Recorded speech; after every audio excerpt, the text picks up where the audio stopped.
শাস্ত্রের মহাসমুদ্রে অন্বেষণ করলে অপ্রাপ্য কিছুই নেই। সেখানে সকল কামনারই সংস্থান বিদ্যমান। বৈভব বিসর্জনের ত্যাগ হোক কিংবা সঞ্চয়ের মোহ, নিভৃত উপাসনা কিংবা সমবেত অর্চনার কলতান, সবেরই পথ সেখানে প্রশস্ত। কেউ বা ভোলানাথের নামে আত্মবিস্তৃত হয়ে মত্ত থাকতে চান, আবার কেউ বা মৃত্যুর পর আকাঙ্ক্ষা করেন সেই মায়াবী পরশুরাম স্বর্গের অপ্সরা সঙ্গ। কেউ আবার রবি ঠাকুরের কাব্যের সেই দূরবর্তী প্রদীপ্ত শিখার মতো নিঃশব্দে সমুদ্রে লীন হয়ে অনির্বচনীয় নির্বাণ খোঁজেন।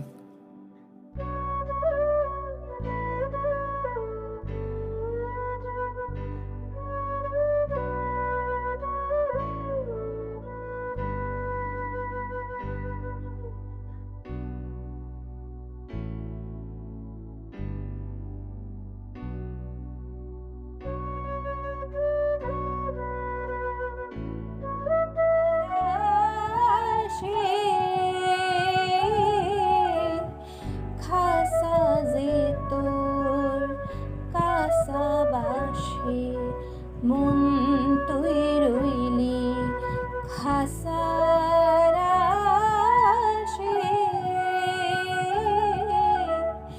খাসা যে তোর কাসাবাসে, কোন দিন খাসা পড়বে খসে, কোন দিন খাসা পড়বে খসে।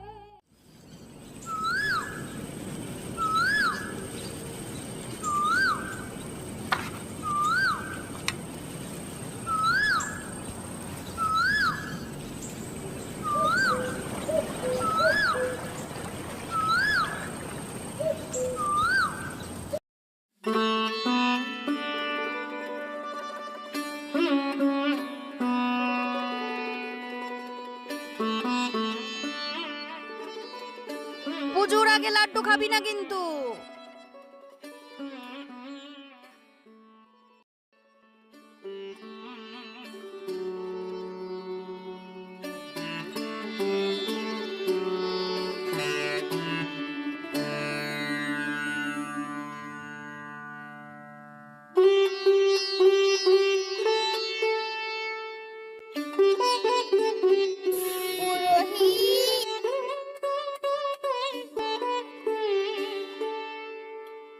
পুরোহিত, অপুরোহিত, আমাদের বাড়িতে পুজো দিয়ে যাও না।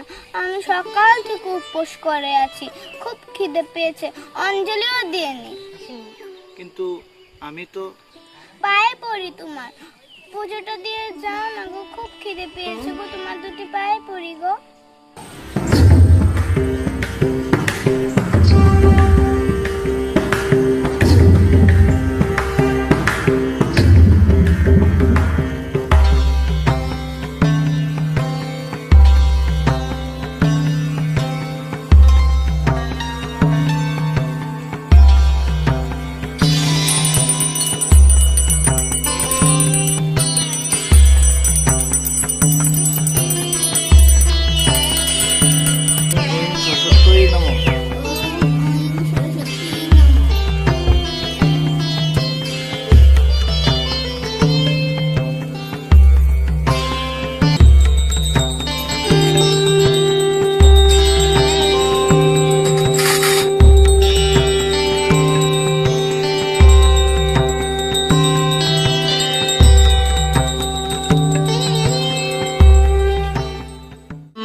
রে, নামাজ পড়তে যাবি না?